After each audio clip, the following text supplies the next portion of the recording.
Friendo, Steve here. And Larson. Welcome back to Going In Raw, the only pro wrestling podcast you need to be listening to. On today's episode, we're talking AEW Grand Slam. Obviously, earlier in the day, the wrestling world received news that the WWE had released 9 of their wrestlers, if I'm not mistaken. That's the number. Yeah, nine's the number, yeah. Dolph Ziggler, Emma, Shelton Benjamin, Mustafa Ali, a bunch of others. And we talked about that on our news brief episode earlier in the day. There is a report out there from Brian Alvarez seems to suggest that a little bit later on in the day there may or may not be NXT releases as well. We'll sort of keep an eye on that situation too as well. This is being recorded at 12:32 p.m. Pacific, so we're going to be off the air by the time that, if that is the actual time that happens. But if nothing else, tomorrow we'll be back with a news brief to discuss any additional releases or any additional news. Plus, there was some bit about a filing with the SEC from TKO Holdings that doesn't look great for Vince McMahon, but we'll talk about that at some other point. Yeah, we'll talk about it some other point. This is strictly AEW talk here. Yeah, man. Grand Slam last night. An interesting show. And a show that left a couple wrestlers in AEW a little worse for wear, namely Jon Moxley, Adam Cole, baby. So, Jon Moxley apparently rocked pretty good, even before his international title match against Rey Fenix officially began, the bell didn't ring. Yeah. Suffering what's been called a minor concussion by Wrestling Observer's Dave Meltzer. Phoenix ended up winning the bout and was described as an audible by Brian Alvarez, as Mox was supposed to leave Grand Slam still international champ. PW Torch confirmed that Mox suffered concussion following Rey Fenix's dive off the stage, and added, quote, "The finish to the match was changed during the match to Phoenix winning and thus becoming AEW International Champion. Moxley apparently made the call during the match as Moxley knew something was wrong, but the referee wasn't sure of the actual finish. Thus, the ref originally didn't count to 3, even though Moxley didn't lift his shoulder." So, after that dive off the stage, it was pretty apparent watching on TV that something was wrong with Mox. Commentary talked about it. Even people in attendance. There was like kind of a hush that kind of fell over Arthur Ashe Stadium until it seemed like Mox kind of got his legs back a little bit. Mm-hmm. But evidently, he realized Mox did that something wasn't right and made the audible.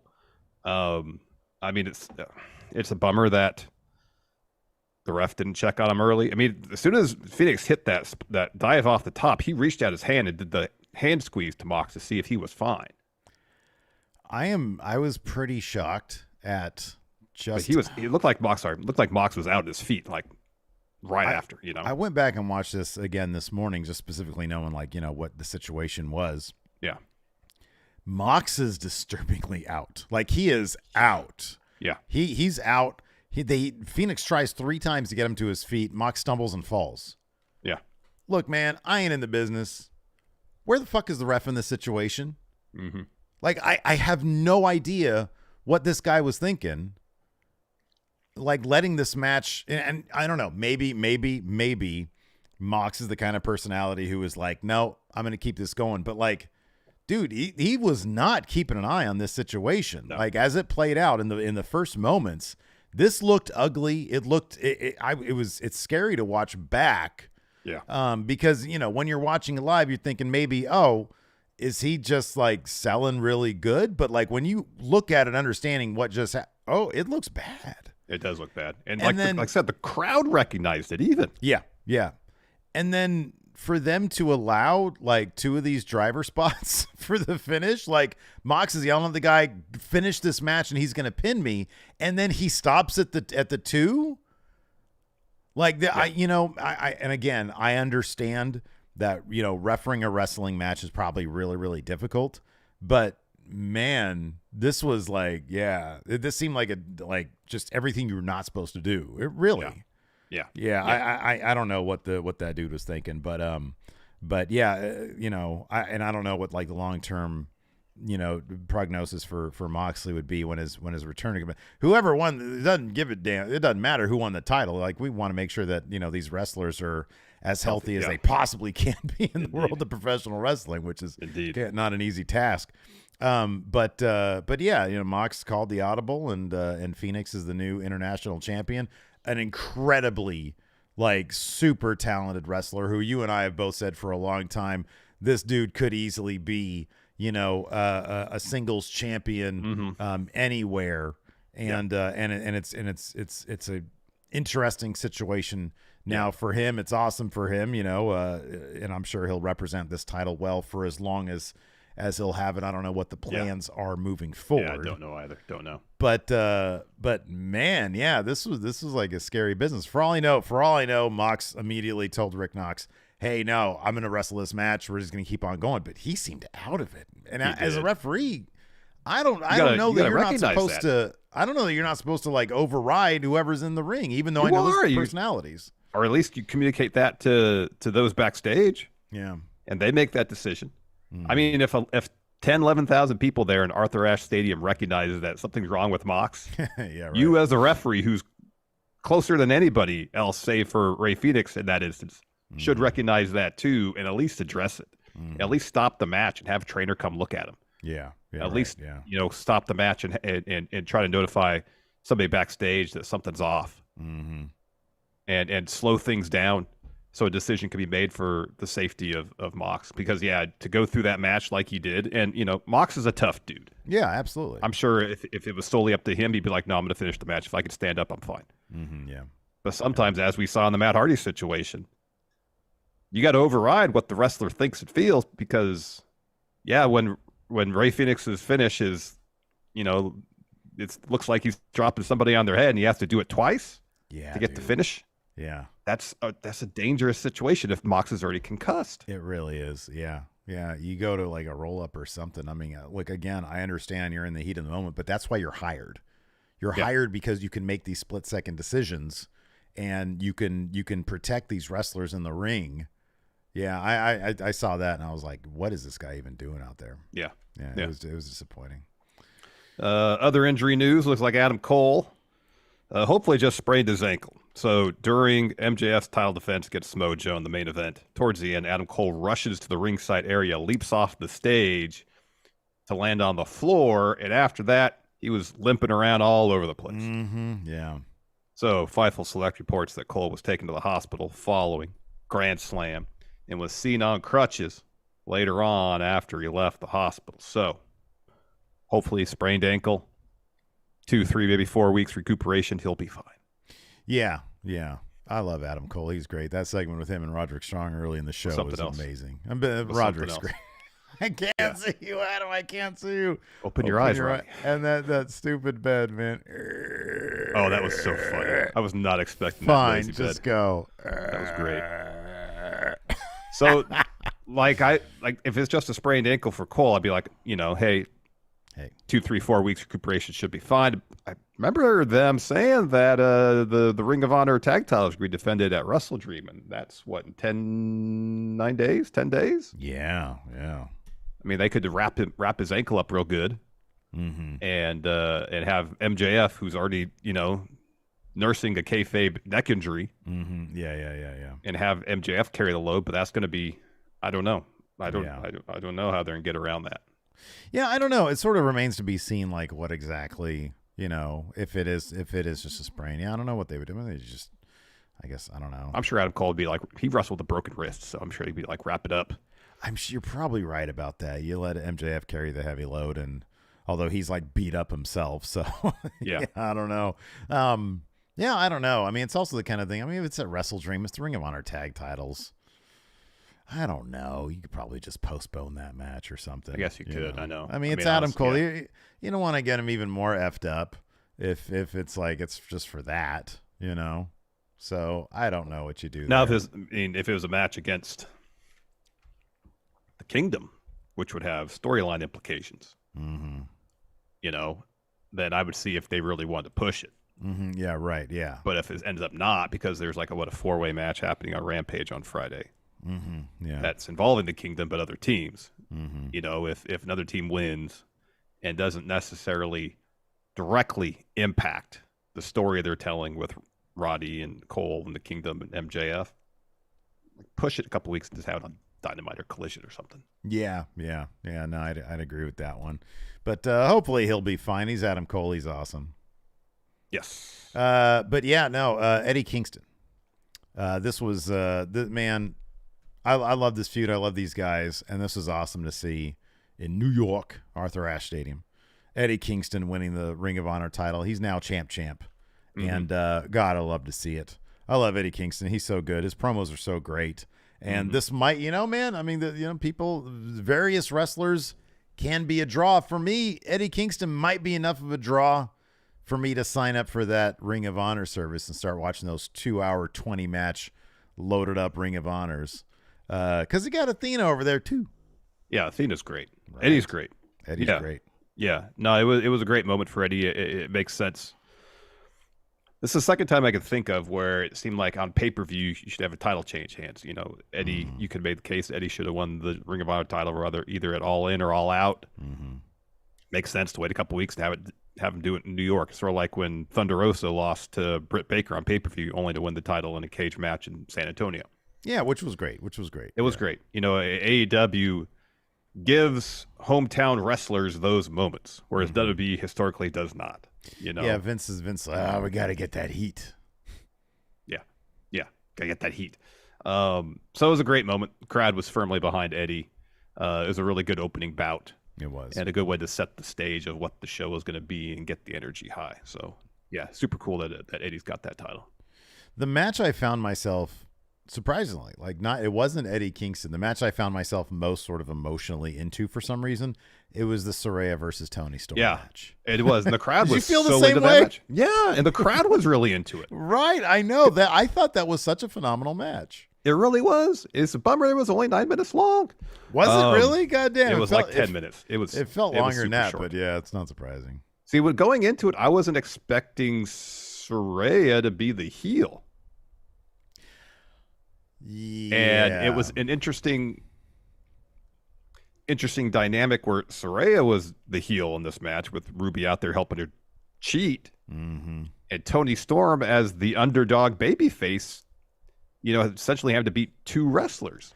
Well, she had the numbers game was against her. But the thing that I kind of like about this is that Toni also tried to break Saraya's neck against that exposed turnbuckle. So there is a little bit of ambiguity there. Once you turn Toni against the outcasts, and Saraya's kind of a bad guy anyways, with all the spray paint stuff. I should say to the crowd, Saraya was the heel. It's so difficult, I think, now. And this was immediate when Toni Storm started doing this iteration of her character. Really difficult to accept her as a bad guy to the crowd, because she's so entertaining, but at the same time her character is a bad guy. She throws shoes at people's heads and she cheats to win, but she's the charming bad guy. The scamp or whatever. It's like awesome. Han Solo. It's like Han Solo to New Hope. Thank you. Yes. Exactly. Yeah. Yes. It's really something else. And that's that sweet spot of wrestling when you can just appreciate the character work being so strong. And all the false finishes here I thought were great. So many times I thought, oh man, this match is over. I was really sad as a wrestling fan into the story, that Toni Storm didn't get that title back. I figured she wouldn't, but at the same time, that crowd was so hot for her. I was like, hey, maybe they're going to go ahead and do it here. But man, they have to. I hope Tony Khan really understands what he's got with Toni Storm. Right? I mean, he said this in an interview the other day. Yeah, that she's doing the best work in all of professional wrestling, and she has to be in contention for that. Yeah, I guess absolutely. It's a subjective take who you think's doing the best work. Toni Storm's up there because this new iteration of her character is phenomenal. It really is. Yeah, and Toni Storm, since she lost the title to Shida, has done so much getting interesting creative material out of losing. Yeah, right. Yeah. That this is a situation where after she lost the title, we saw this character really take a major leap. Mm-hmm. And I would only imagine losing to Saraya here is going to take the character even further. And if the crowd's this behind her this much already, it could be a situation where, to a degree, losing almost benefits her. Yeah. Yeah. You know, in the right situation. I'm not going to say she should be losing in 2-minute matches on Ring of Honor by all means, but right, yeah. in the right moment, losing and having those losses affect her character in a way that endears her more to the crowd. Mm-hmm. I mean, that's the building blocks to something really major. It seems to be the sort of situation where the freedom wrestlers are given in AEW. You can either, you're either going to sink or swim based on that freedom. You're either going to carve your own path and be able to, let's face it, politic backstage to get yourself those opportunities. I often look at Swerve as a guy who really has taken advantage of every single opportunity he's taken, and it's moved him up the ladder. You look at and I think that was even part of that article that was written on him. You look at Toni Storm, and it's like that freedom that she has is going to help her because she found a character that can thrive maybe even more on losses than wins. Mm-hmm. And in wrestling, somebody who can get more popular the more they lose, that's a huge benefit to a promoter because I don't have to worry about booking this person to the moon. They'll get more popular and they'll be able to find more interesting things to do if they lose. Eventually the crowd's going to be, and we had said this a year or two ago about Eddie Kingston. Yeah. And you were like, eventually you got to put a title on him because the crowd is so invested in him. And it took a little while, but they did. Yeah. And look at how nuts that crowd went. Cause it's like, man, all that stuff was validated. Eddie Kingston's lost plenty. Yeah. Now he wins this one that really means the world to him. The Ring of Honor title against Claudio. And the crowd goes nuts, and I'm sure it's going to be a successful run, but Toni Storm probably going to be the same situation where that character is going to thrive off of whatever situation she's put in because it has its roots in such a tangible thing, that jilted starlet of the 50s, which is a bizarre thing, but God, she nails it. She just kills it. It's so perfect. She knows that character so well. And it's so unique to anything in pro wrestling right now. It really is. It really is. We talked about Phoenix winning the international title from Mox. Let's talk about MJF. Yeah. Man, Joe had me believing he had it there for a second when he hit that muscle buster. Yeah, me too. Because he was wrecking. He was. MJF. He was. Wrecking him. Yeah. When he hit that muscle buster, I was like, that's it. Joe's got it. In a similar fashion, so every wrestler has to have, if they're like a title holder or somebody who is able to, get those high profile wins like MJF, you can do it through cheating. Yeah. But there has to be something inherently, powered up about that type of wrestler as well. Otherwise it just doesn't work. So with Roman Reigns, for example, Roman has the bloodline, right? He cheats with the bloodline all the time. But one thing that Roman Reigns also has is the ability to kick out of everything. Everything. If you watch a Roman match, he's got the bloodline, but also he will kick out of every finisher possible. And that's because that element of his character, his game, whatever, is powered up. MJF's kind of similar. He will use the Dynamite Diamond Ring. He will use the low blow, but he can also kick out of everything. Yeah. That's the element of his character that is inherently the thing that he has, and then he uses the other stuff to make sure that is enhanced as well, and that's how he gets all the wins that he gets. And so I was kind of surprised, but also that's just sort of his thing. He'll kick out of a lot of stuff. Yeah. And he ended up kicking out of the muscle. And you could maybe even claim as, in the universe, in the storyline, well, MJF doesn't wrestle that much. That keeps him fresh so that he's able to do that stuff. Same with Roman Reigns. Yeah. If that's something that wants to be addressed. But I thought that was great. I thought that the violent nature of the finish with the rope, which he's done before, but it's awesome to see. Yeah. It's really great. And to make good on your promise to choke out Samoa Joe, but Joe realized at the end, the only way he got me was from Cole distraction and that rope. I got to give props to that. And he shook his hand at the end. I thought from beginning to end, I thought this entire feud and the way it played out and how he dispatched of Joe and then Joe's response at the end, it's all been perfect. Yeah, it has been. It has been. And it's great to see Samoa Joe get the platform being the main event. Oh, yeah. I mean, he had the high profile match against CM Punk at All In. He gets the main event here, a world title feud. Joe is great. Yeah. I'm just hopeful. I'm hoping at one point, maybe down the line, he'll get a run with that title.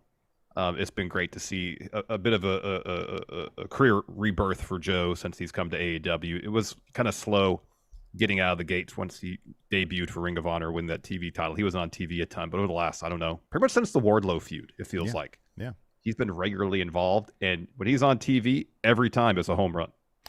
Absolutely. He's one guy that rightfully AEW Tony Khan has looked at and been like, you go with this guy. I mean, that's why he's front and center on the thumbnail for the episode we did with WWE Ball Drops.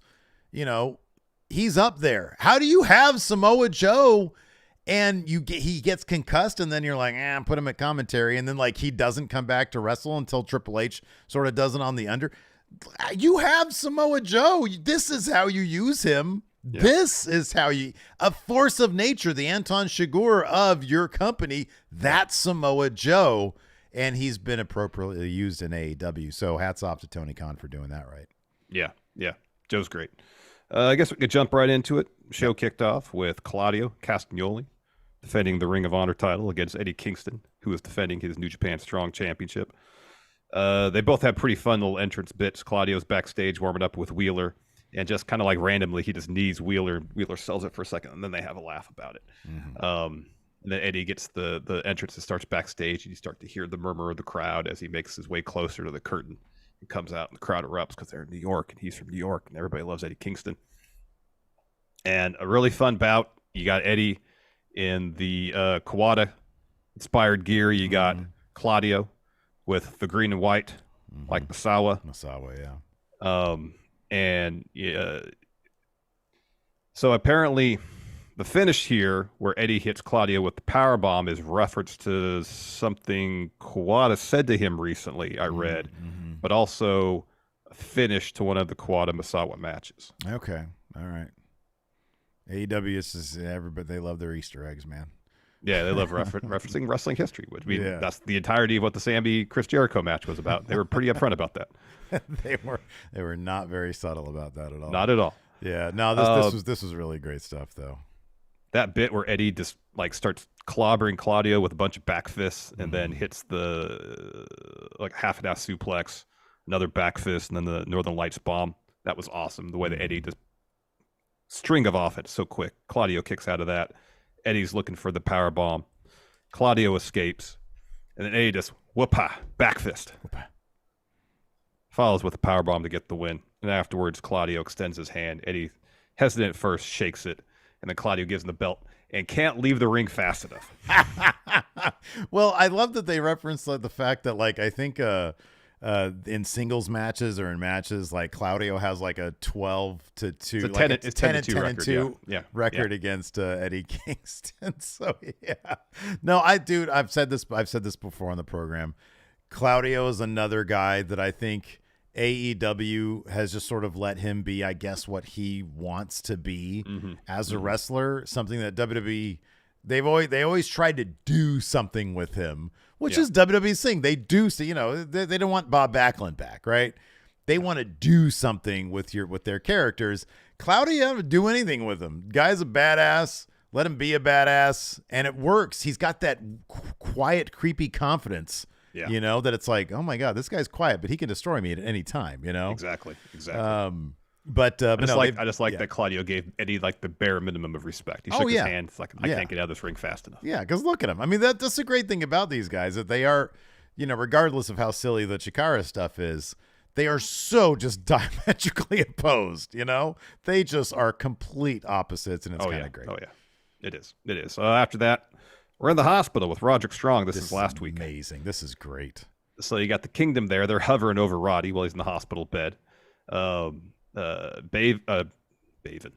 says to the camera, we wanted to invite everyone in here so we can personally thank you for sending all the flowers and the gifts and the card. And Taven opens up with the card, says, this one's really sweet, Roddy. I wanted to read it to you. And he reads what's inside. It says, I hope it makes your day brighter knowing how much everyone cares. Your attention to neck health awareness has been inspirational. One day, hope to be as neck strong as you. Mm-hmm. And so Bennett tells the nurse who's tending to Roddy, hey, you can go. We got this taken care of. So Adam Cole Off screen, you hear him go, Roddy. And what does Roddy say? Adam, where are you, Adam? Where are you? And his eyes are closed. And Cole shows up. He says, I'm right here. Open your eyes, Roddy. And he opens them. He says, you came. And Cole says, I wouldn't have missed this for the world, Roddy. And the Kingdom stand up, and Taven asks Cole, where have you been? Cole says, I got here as quick as I could. And Taven says, Bennett says, oh, convenient. Got here right when we have to go. Hey, Rod, man, we got to go. We got to head to Grand Slam. Sorry to leave you. Taven says, yeah, we're about to be new number 1 contenders for the Ring of Honor tag titles. And Roderick Strong says, oh, I get it. It's okay. So, and then Bennett says, oh, this is how he points to Cole. This is how you dress when you're mourning somebody. And Adam Cole says, oh, yeah, real appropriate, guys. Yeah. So anyways, Cole says, he says, look, man, I'm glad you're doing okay, and I hate to do this, but I got to get going too. Max has this huge AEW title match against Joe, and after what happened last week, and Roddy's like, what about me? And Cole starts to leave, and as he leaves, he sort of stops, like close up in the foreground of the frame. You see in the background, Roderick Strong like bringing his bed up, and it's just like one of those like it's too packed tight in, like the mattress is too packed tight in, so it's all. Yeah, you hear the vinyl rubbing against the steel, the steel of the. And then Roderick Strong just says, he says, just go, just freaking go, and then Cole leaves, and Roderick lowers. And it's like the noisiest thing. Yeah. It was really, really, really well done. Then we got a Christian interview next. It says, we got a ton of experience defending this TNT title. You're right, Renee. Rampage Grand Slam. We're going to walk through Sting and Darby. And Darby, I'm ready to move on from you. I'm bored of you. But it's obvious you're not ready to move on from me till you get a chance at our TNT title. So I have a little proposition for you, Darby. How about this Saturday in Collision? You step in the ring with myself, Luchasaurus, in a 3-way match for the TNT title. Sound good? One more wrinkle I forgot, though. If you want this match, Sting is not allowed at ringside. Try as you might to stay on the ring with Luchasaurus and I in a handicap match. A 3-way match. You have as much chance as the Yankees or Mets do at winning a championship this year. 0. Oh, and as for Friday, Darby, remember to bring the boy. Mm-hmm. Yep. I wonder if that's going to be where Nick Wayne turns on Darby Allin. Maybe. After that, we had Chris Jericho versus Sammy Guevara. So, like, they couldn't have telegraphed this anymore, Larson. And commentary literally mentioned that Sammy was wearing gear inspired by Jericho's gear at WrestleMania 19. Right, exactly. And, of course, that's when Jericho, gave Shawn Michaels the old kick to the balls there. And this is a fun enough match. There is a good spot here where Sammy goes up top. So Jericho runs into a jumping knee. Sammy follows the GTH. Sammy goes up top looking for a shooting star press, but Jericho counters out of midair with a code breaker, and that's what got him. That's what got him the win here. So Jericho extends his hand because their plans in advance of this was we're going to become Les Sex Gods again, and we're going to go after the tag titles. Yeah. They just get this match out of their systems, and then they'll proceed. Yeah. Right. Exactly. So Sammy shakes his hand. He hugs Jericho. Sammy releases the hug, kicks him in the balls, shoves him down, and he's like, it's the exact same sequence as the Shawn Michaels stuff. And then Don Callis comes out to a chorus of boos, gets in the ring, puts his arm around Guevara, and they walk out together. Yeah. Yep. Hey, let's take a break here because I see we have 495 people watching right now. That is correct. We're trying to get to 198,891 subs right now. Yeah, right. Yeah. By my count, we're 756 away. Yeah. If everybody watching right now. Yeah. Yeah. Oh, we got one more. We got one. So everybody watching here, if you haven't subbed, please do sub because it gets us that much closer to hitting our goal. It'd be great if we can get there by the end of the year. Every sub. Every single one. Every single one. You might be sitting there thinking, my sub won't count. It does. Au contraire. Au contraire, indeed. It counts a lot. Yeah. Speaking of something else that counts, hitting that like button. Again, 492 people, every single one of you hits that like button right now watching live or watching on demand. Hits that like button. I hear great things happen for this video. And we want great things to happen. Right. Christopher Kaufman here is on our Twitch chat, and he says, have you subbed today? This dude was he was playing basketball on a triple rim yesterday. Those exist? I didn't even know triple rims were I had no idea. I know about the double rim. Oh, yeah. The triple rim. Yeah, I don't think I've ever seen a triple rim. Yeah. That's Your terrifying. shot better be pure and wet.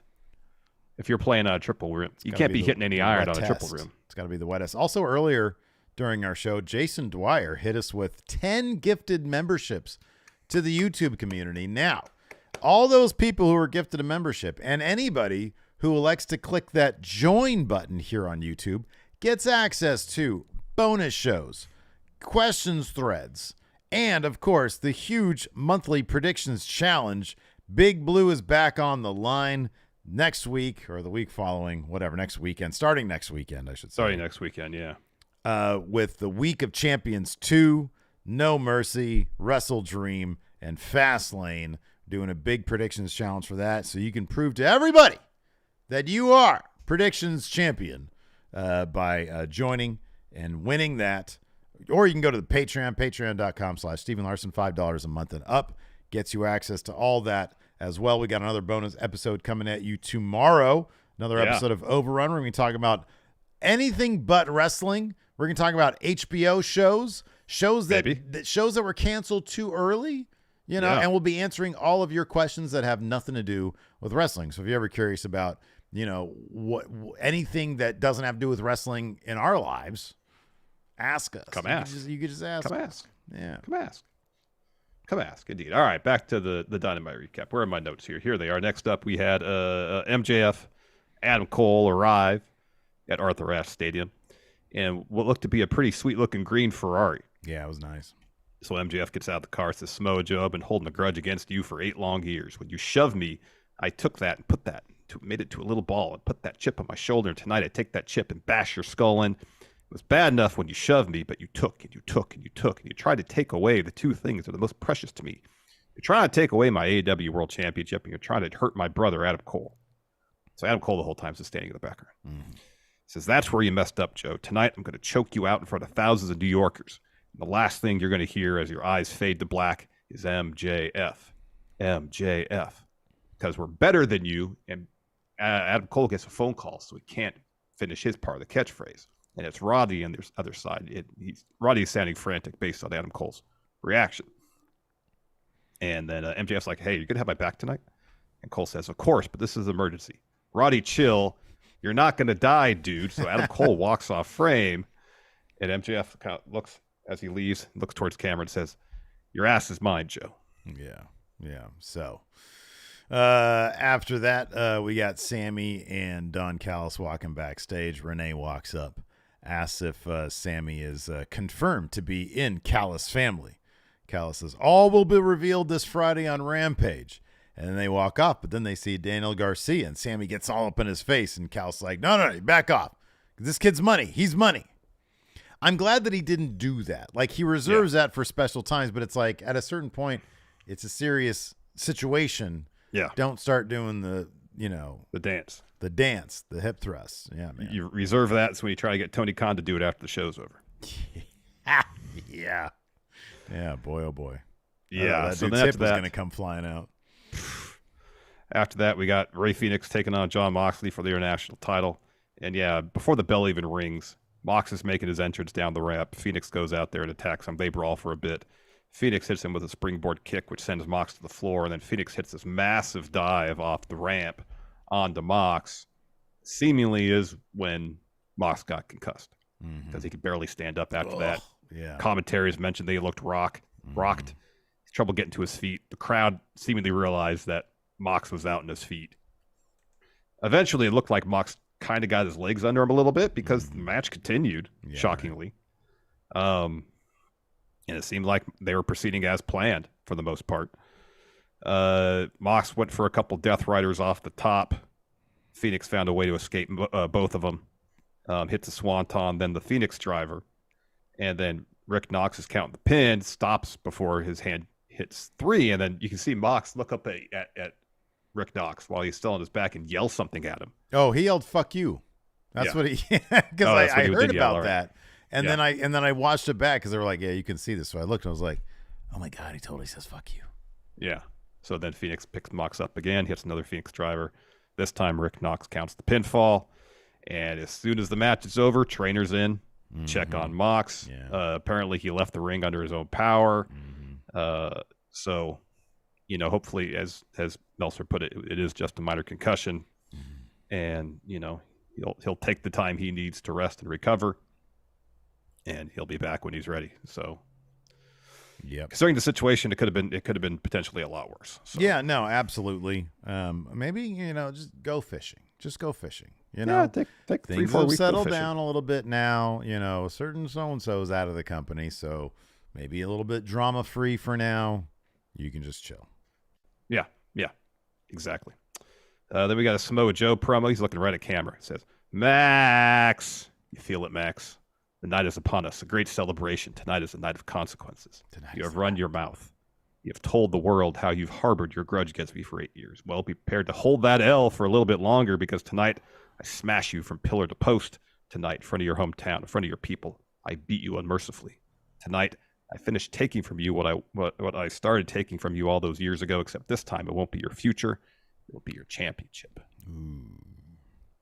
After that, we had a video package for the Ring of Honor Tag Title Contender Battle Royal. And then, actually, I don't think it's a Battle Royal. I think it's like a 4 corners match, but I could be wrong. Maybe it's another Battle Royal. Yeah, I don't know. I'll be honest. I didn't even see this video package. After that, we had Tony Storm. So it's the Kingdom. Yeah. And Bennett says something. I did see that. Yeah, he said, because we're OGK, but we're also the Kingdom. Or something he also said something about punching people in their front area. Okay, yeah. Hardys. The Righteous. I forget who. Best Friends. Was. Best Friends. Thank you. Yeah. So yeah. Anyways, after that we had Tony Storm. I don't want to talk about that because the spoilers are out there, so I don't want to. Yeah, I know who won the match. Who's going to win? Yeah, I think who was it? Was the Righteous? It was Kingdom, the Hardys, and then it was Best Friends. Yeah, I forget. I knew last night and then I forgot. So I know who it is. Now it's new to me now, I guess. Yeah, anyways, there you go. Yeah. After that we had Tony Storm versus Saraya. Again, this is my match of the night. Just because the finish and all the stuff with the neck and the exposed turnbuckle. So the shoes. Yeah, the shoes. Yeah. So Tony pulls off the bottom turnbuckle pad, picks up the spray paint.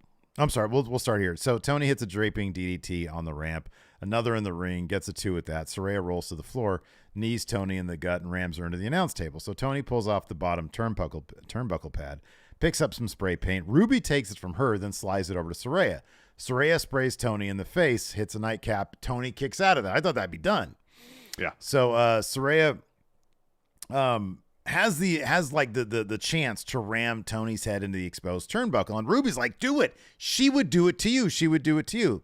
Instead, she looks for a stomp. Tony catches it, places her foot on the mat, and then gives her a big old smooch. Hits Storm Zero. I thought it was done then. Yeah. Saraya kicks out of that.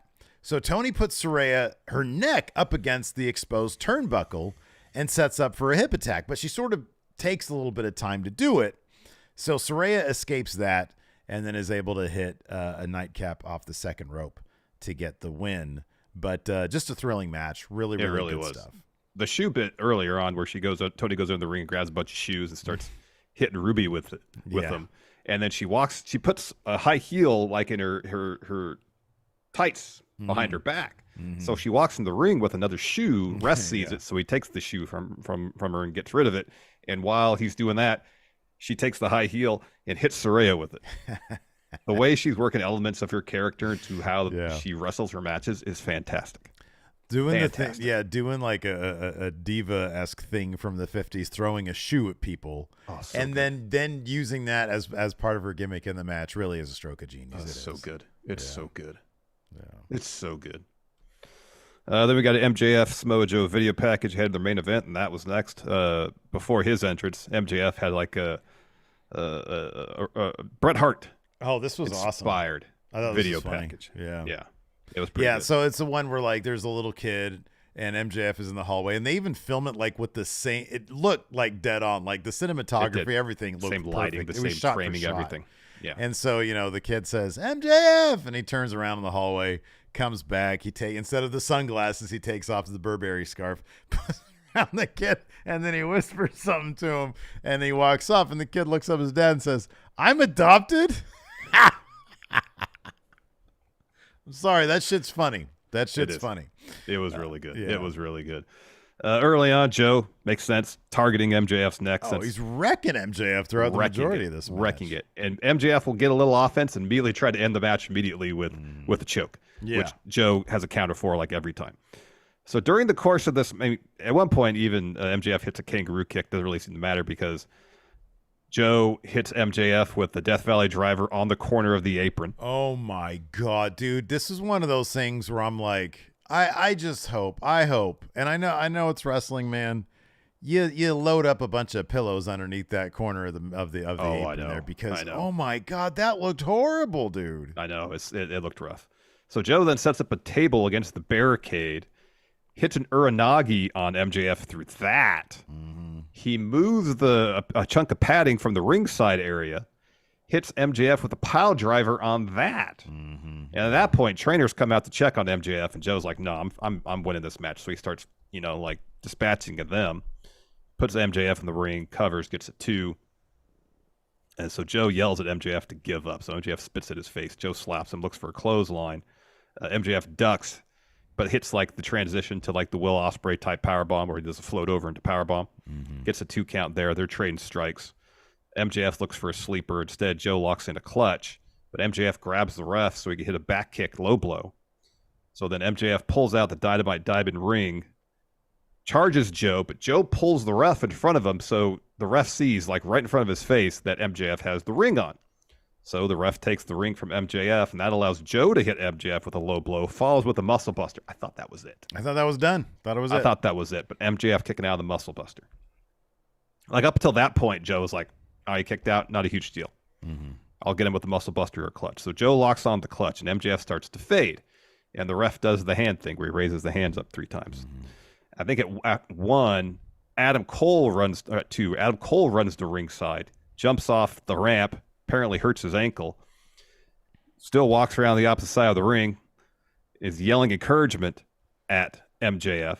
So ref tries for the 3rd time to raise MJF's hand. He stopped it before his hand hits the mat. He bites his way out of the clutch, rolls up Joe, gets a 2. So MJF locks up a choke of his own. Samoa Joe breaks it by pushing MJF into the corner, but the ref has to leap out of the ring to avoid getting smashed in the corner. So while that's happening, MJF, is it tape or was it the tag rope? It was the tag rope. Okay. Uses the tag rope, chokes Joe out with that, but then covers it up with his arm like he's doing a legal choke. Yeah, right, yeah. Like he did with CM Punk when he beat him from Chicago. Right, that was tape, though. Yeah. And so Joe fades, passes out. MJF gets the win. So Adam Cole gets in the ring to celebrate with MJF. Joe comes to. He shoves Adam Cole. MJF gets between Cole and Joe offers MJF his hand. So MJF shakes it, and Joe leaves the ring, and we have a trainer come in to check on MJF as the show goes off the air as Cole and MJF are celebrating the win. Yeah. That was a solid show. Really did. It was a solid show. Viewers as well, 984,000. Oh, that's a good bump with a 0.36. So that's almost 1 million. That's a really good number there for the for the Grand Slam. So you know, good stories, good characters, good wrestling, and you'll probably get good results from that. And NXT had good main event. NXT had another really good week. 800. Up over 800,000 too. Yeah. So Becky is a draw. Becky's a draw, man. Yep. So if you'd like, we can now answer some questions, Larson. All right. All right. God damn it. Let's see here. B Cops here asked, do you feel AEW dropped the ball by not making Samoa Joe champ? No. I look, I have no idea what, like, you know, Samoa Joe is kind of like Mox in that he could be champ, but like they've got a really good thing right now with MJF. I mean, he could be to when MJF decides to go to WWE, they could slot Samoa Joe back in that spot if they wanted to. You know, he doesn't lose anything by losing this match because it was a logically booked finish, and Samoa Joe's great. Like, he could be champ.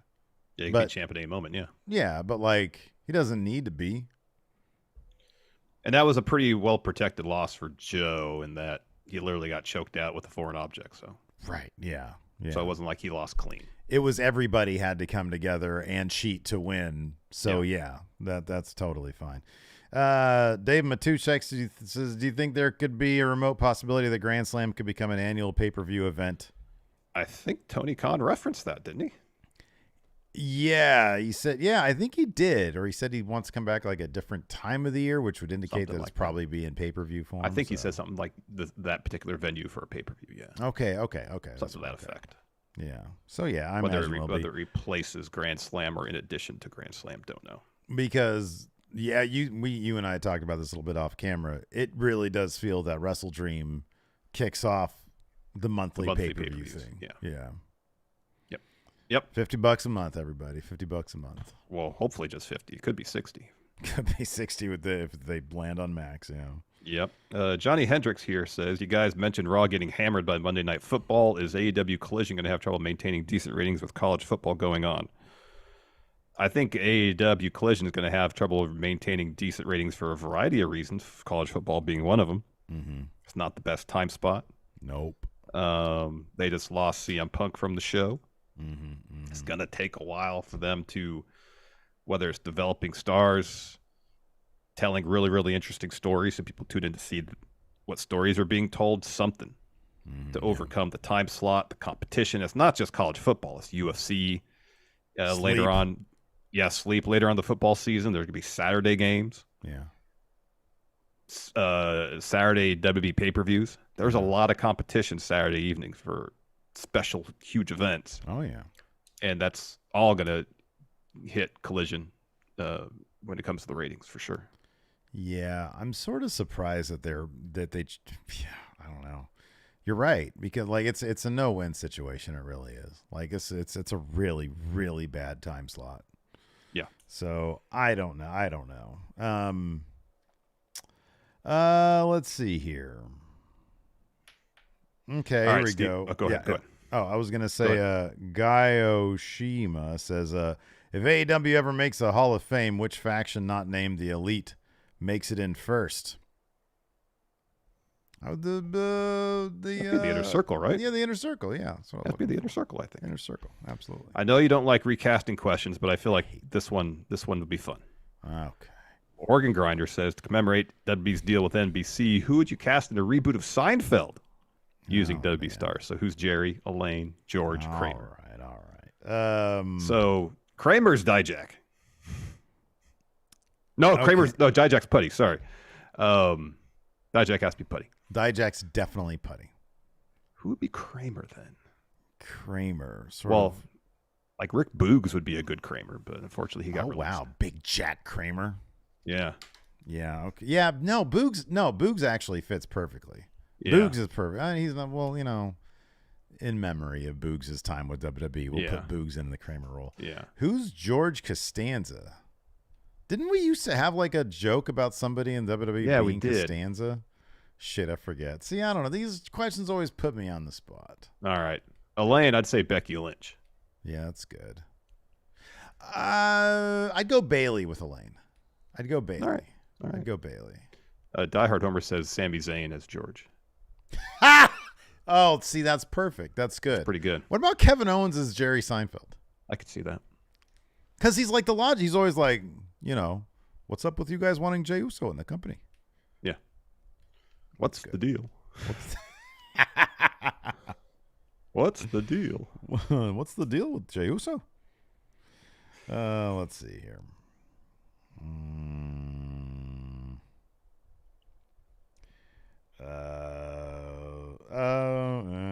Yeah.